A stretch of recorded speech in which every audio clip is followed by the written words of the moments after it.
गोर लगै छी। हम चमचम मैथिली गीत में अहाँ सबके स्वागत करै छी। आइ एगो हम बहुत सुंदर बेटी विवाह के गीत कहै छी। ई गीत अहाँ सब जरूर सुनब, देखब, बहुत नीक गीत अछि।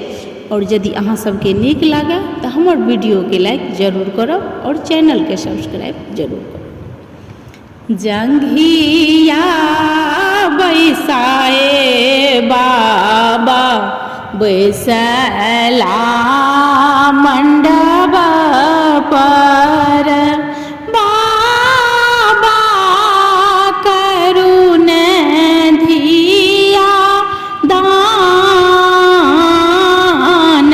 है।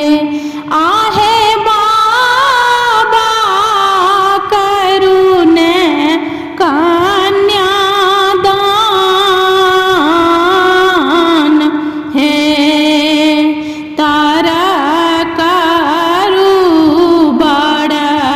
हाथ कन्या करू ऊपर, ताही में शोभाए दूभी धान है।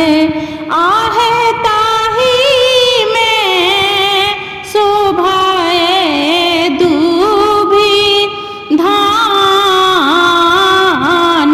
है।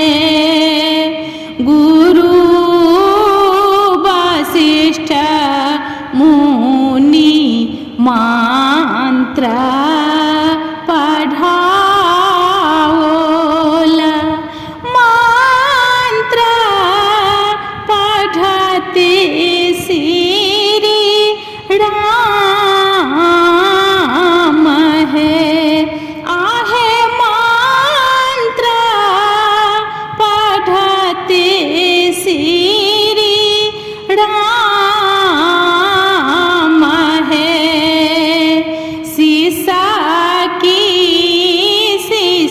की रोबे मैया है सुनाए ना। आजुधिया